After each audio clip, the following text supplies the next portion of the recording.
ICL ഇത്തവണ പറയാൻ ഞാൻ ഇത്ര ഒരു 12-13 വർഷമായിട്ട് KSൻ്റെ കൂടെ ഉണ്ട്. കളിക്കാനില്ലെങ്കിൽ പോലും ഞാൻ ടീമുമായിട്ട് നല്ല കോർഡിനേഷൻ ആയിരുന്നു എനിക്ക്. ആസ് എ ട്രെയിനർ ഉണ്ടായിരുന്നു ഞാൻ 1 വർഷം. എനിക്ക് തോന്നി ഏറ്റവും ബെസ്റ്റായിട്ട് നമ്മൾ പെർഫോം ചെയ്ത വർഷം ഈ വർഷമാണ്. ഞാൻ അതിനോട് പൂർണ്ണമായി എതിർക്കുന്നു. പക്ഷെ അത് ഇത്തവണ പെർഫോമൻസ് നോക്കിയാൽ നമ്മൾ നല്ല ടീമിനെ ഒന്ന് തോൽപ്പിച്ചു, 2 എണ്ണം തോൽപ്പിച്ചു.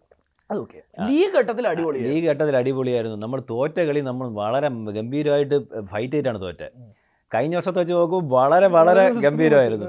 പിന്നെ ലാസ്റ്റ് നമ്മൾ തോറ്റ മാച്ച് അത് അൺഫോർച്ചുനേറ്റ്ലി നമ്മൾ കയ്യിൽ 44 വേണമായിരുന്നു. 10 ബോളിൽ 12 ബോൾസ് 40 റൺസ് വേണമായിരുന്നു. അത് വേറെ ഒരു ടീം അവിടെ തോക്കൂല. ഞാൻ അതാണ് പറഞ്ഞത്, അവിടെയും ബംഗാളെ പോലെ ഒരു നല്ല ടീമുമായിട്ട് നമ്മൾ ജയിച്ച കളിയാണ്. അത് എനിക്ക് ഓവറോൾ സം ഡേയ്സ് ഹാപ്പൻസ്. എന്താ പറയാൻ, ഒരു 2 ഓവർ 40 എന്ന് പറഞ്ഞാൽ നമ്മൾ അത്ര മോശ ദിവസം ആയിരിക്കണം, ഇല്ലെങ്കിൽ തോക്കത്തില്ല. അപ്പോൾ അത്രയും നമ്മൾ ഫൈറ്റ് ചെയ്ത് നമ്മൾ ഒരു ഇമ്പാക്റ്റ് ഉണ്ടാക്കി. എല്ലാ ടീമിനും പേടിയായി. ആദ്യമായിട്ടാണ് കേരള സ്ട്രൈക്കേഴ്സിനെ ഒന്ന് പേടിച്ചത് എല്ലാ ടീമും. എല്ലാ പ്ലേയേഴ്സ് ഇപ്പോൾ കുറേ പേര്, ഇപ്പം ആര്യൻ കദൂരിയ വന്നു, നമ്മുടെ ഷാരിഖ് മുഹമ്മദ് വന്നു, ഷാരിഖ് മുഹമ്മദ് ഉഗ്രായിട്ട് എറിഞ്ഞു.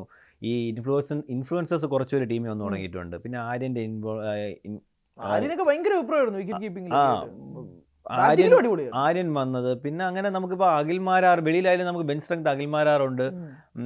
വേറെ കുറേ പ്ലേയേഴ്സ് ഉണ്ട്. ആക്ച്വലി നമുക്ക് ടീം പാക്ഡ് ആയിരുന്നു. നമ്മൾ കുറച്ചും കൂടെ എ കാറ്റഗറി, ഈ കാറ്റഗറി ബേസ് ഉണ്ടായില്ലേ, എയും ബിയും.